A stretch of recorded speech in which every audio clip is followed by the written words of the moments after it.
I would divide Season 1 and 2 of the anime into 5 arcs. The first is Shizue arc.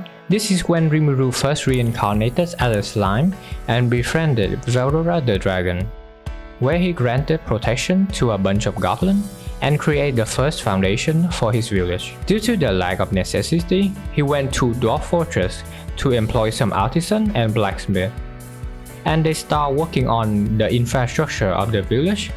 It should be noted that the current world level of technology is vastly behind the modern world in terms of comfortability and entertainment. That's why a lot of Rimuru knowledge was being implemented using Great Sage and the artisan to create products that improve their lifestyle. After that, Rimuru and his village encounter Shizue, a former Japanese nearing the end of her lifespan, and a gang of misfits adventurers that would be their monster settlement first human interaction. During their interaction, Shizue lost control of her elemental power, letting the flame spirit within her to go rogue, creating their first ever crisis. Rimuru then promptly defeats Shizue, releasing her from the bind of Ifrit, at which point reversing her appearance to that of her real human age. Shizue then passed away, entrusting Rimuru to consume her body and soul. This is also the important arc that defines how Rimuru, the character, appears for the rest of the series when he taken on Shizue's promise and regret. Next up would be the Outlaw arc, where we see the background movement of the various forces in play behind the scene in Jura Forest, and we begin to have an inkling of the various interests being taken in the forest and how things play out with the involvement of Rimuru. The Outlaw was a foreign species from the forest, and he has waged war against the entirety of the forest, invading, slaughtering, and consuming every strong species that occupy the place to satisfy his people's starvation and increase his power. This led Rimuru to engage in battle with a group of ogres on the run, who mistaken him for the antagonist behind the attack on their hometown, which is staged by another mysterious foe and executed by the orc. Rimuru then forced them into submission without killing them, and after considering things, he decided to grant them support and cooperation to help them extract their revenge. This ogre would then proceed to become his loyal retainer in future time. The Outlaw then proceeds to attack the lizardman near the swamp, which quickly turns sour with the intervention of Rimuru and his force, forcing the mastermind behind the attack to appear, giving the Outlaw the power he needed after consuming the perpetrator. Things turned dicey as Rimuru engaged in a death duel with the monster, defeating the Outlaw and absorbing its power in the most slime fashion. After the battle, the Jura Forest Alliance was then founded, with Rimuru at the center, to address the famine that is plaguing the remaining orcs. It is also during this time that the Dwarf Kingdom and Tempest enter a treaty of cooperation, gaining the monster town the first recognition of a human nation. But little do they know, the action was recorded and observed by 4 demon lords.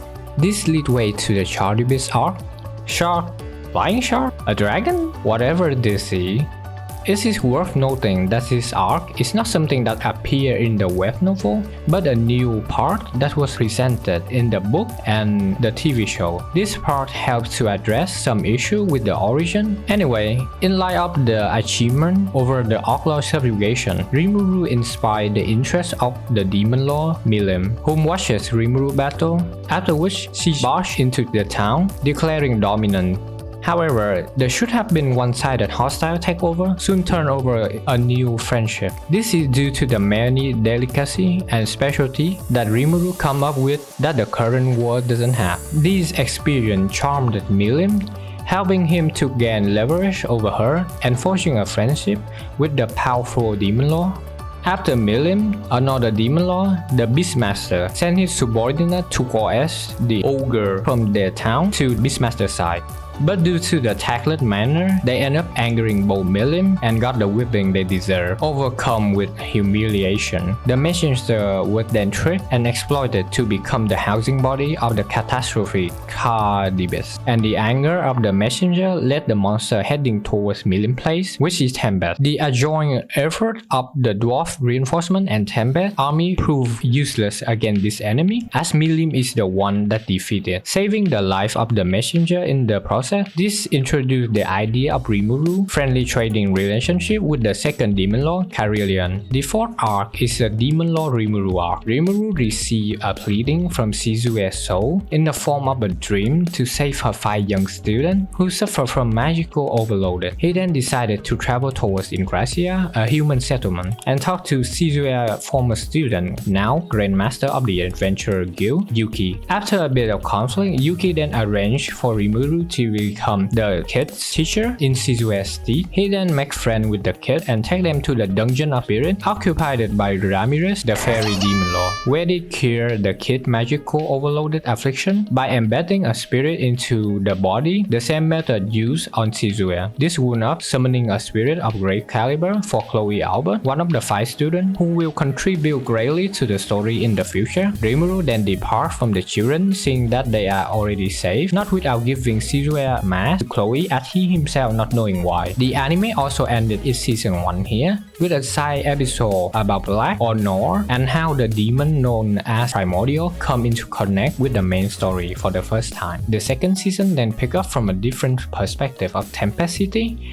At this point of time, it takes place during the time when Rimuru was teaching from season 1. So before Rimuru took the children to see Ramirez, Tempest and Beastmaster Kingdom were sending their envoy to each other nation to go and work out their term of trading and stuff. This is where we get introduced to the envoy from the Beast Kingdom. These are completely new characters that didn't appear in the web novel. We also get out some fun side story when Rimuru went to Dwarf Kingdom. During this time, Yom Gang, a party of humans that was saved by Rimuru, added Miran, a subordinate of the schemer Demon Lord Clayman. She then used that fact to infiltrate Tempest and gather information for Clayman. Otherwise, Clayman and his master was engineering a scheme to entice the kingdom of Falmouth into attacking Tempest out of greed. This part of the anime is the one different the most from its web novel, where they go into much detail about introducing the Other Worlder, a bunch of isekai characters like Rimuru, and how they instigated a conflict in Tempest to use that as a pretext for a preemptive strike. The Church, a religion group that hate monsters, was backing the human kingdom, and their joint effort with Miran caused the Tempest resident to die at the hand of the human kingdom. Then, the perspective changed back into that of Rimuru just after he said farewell to the kid at the end of season 1. He was met with a misleaded Hinata, the other disciple of Shizue. Failed to convince her, he got overwhelmed by her strength and almost got himself killed, but he managed to employ an insurance tactic, pulling Hinata and escaping the door. Rimuru returned back to his town, only to find his town in ruin, his people slaughtered, and get pointed out that his comment of not attacking humans since long ago was the reason no one was resisting. Despair painted Rimuru, and in the midst of this, he found Miran, confessing that she was the reason behind the death. This is an attempt to divert his attention towards her and not Yom, since he loved him.